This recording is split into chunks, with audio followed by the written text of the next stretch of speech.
What's going on, everybody? Today's my second day out on the Stark Varg, and I'm running it at 45 horsepower.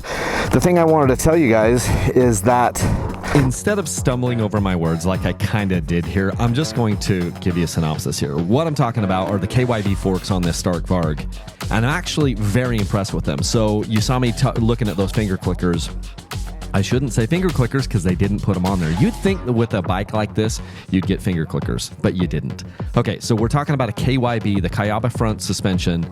It's actually very good. It's a motocross valving, and the first time I went out, I was in the standard configuration, but then this is on my second ride, and I turned those clickers all the way out as fast as the compression would go, and then back in one click.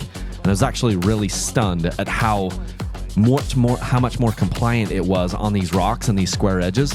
And so this entire ride, I was like, dang, it's almost a little too soft. And so on my next ride, I've already turned them back in, so I'll be about 5 clicks away from as fast as it can go. And it was one of the biggest sweeping changes I've had on any dirt bike, like turning my compression clickers all the way out. I was very, very pleasantly surprised. And much to my surprise, again, this is a bike that you can definitely take off-road, and it's not too harsh on that front end if you just soften those clickers up, which I was pretty darn surprised about. So kudos. I see you guys. Nicely done. So the other thing that's different about the last time I was on this exact trail, I didn't film this part of the trail the first time I was out on the bike, but the next thing that's different is I'm running the bike at 45 horsepower through here. Last time I was through here, I ran it at 40. And it was good, but it's great at 45. Like, for this right here, man, that feels soft. That's crazy. This may be too far out. Like, I might want to go a couple clicks back in stiffer on the front fork, but I'm actually really pleased with how that feels. So there's some things I'm going to gripe about. Okay, let me tell you one right now. I'm going to talk about this more when I'm off the bike, but like, dude, these guys screwed up the kickstand. The thing lays over way too far when it's on the kickstand. The kickstand is not long enough and lets the bike tip over way too far. So you have to basically put it on an uphill.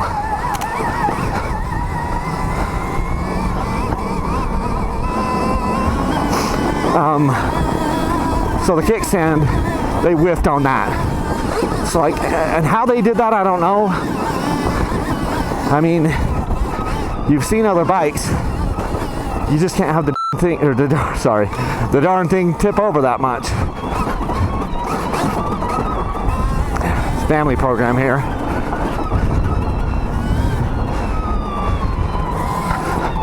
So yeah, it's like, come on, guys. The kickstand is not long enough, and that seems like it should have been an easy thing to figure out, but they didn't figure that out.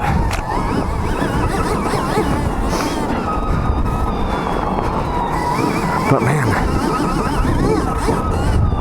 that power just goes on for days, which is cool that you don't have to shift.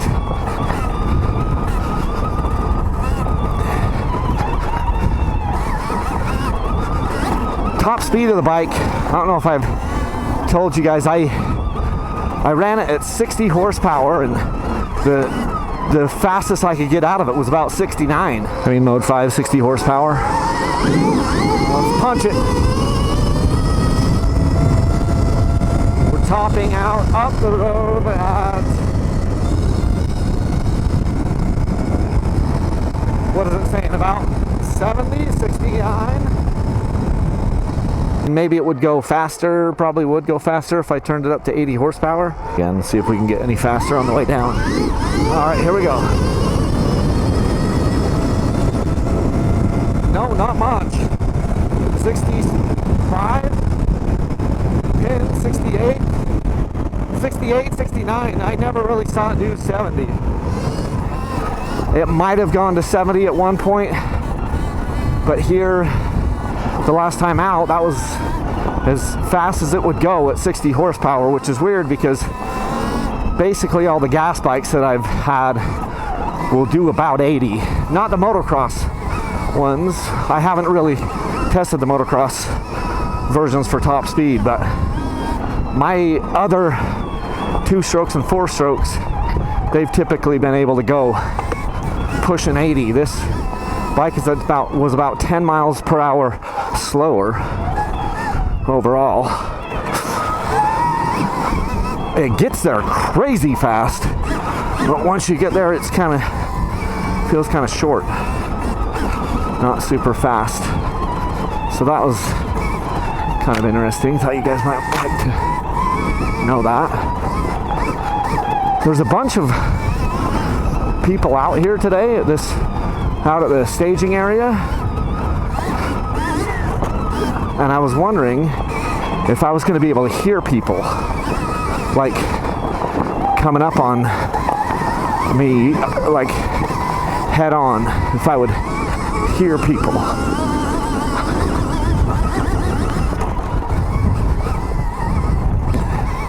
We'll have to see if that actually happens. That's rocky, nasty through there.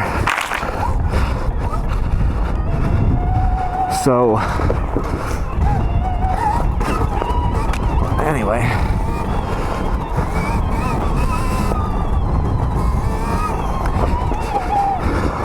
This is really loose, guys.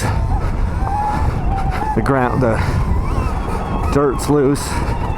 The dirt isn't actually as loose as it'll get here as this dries out more. But these rocks are very loose, always.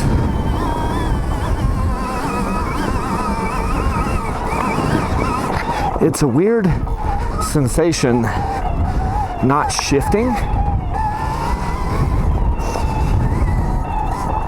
but I will say one thing that I think is happening is I'm not like this today. I'm not reaching for the shifter as much as I did the first time I rode the bike. And I wonder if that's because so much of the shifting cues come from when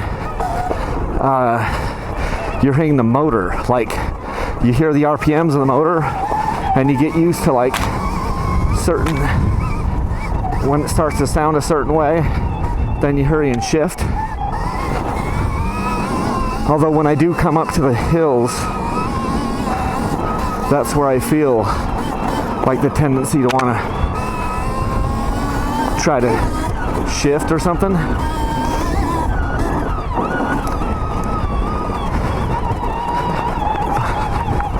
But all you're hearing is a motor whine. Quick look up ahead of me.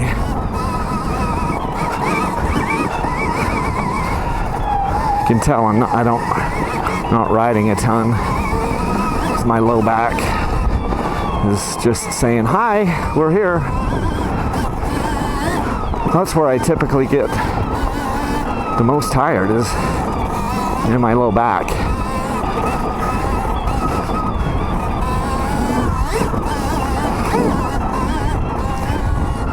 Sit down for just a second. Let that back kind of relax for a sec. Now I'm back up. I forgot my freaking knee pads today. Just spaced it. So that's in my head just a little bit. I don't usually need them because I don't usually take a digger down on my knees, but I try not to ride without them just in case. And then since today I screwed up and didn't put them in the truck, I'm a little, that's in my head just a little bit.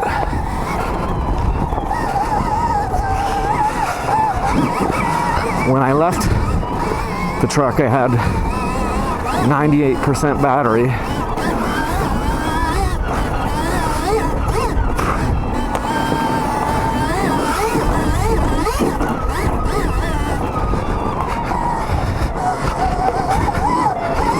check it.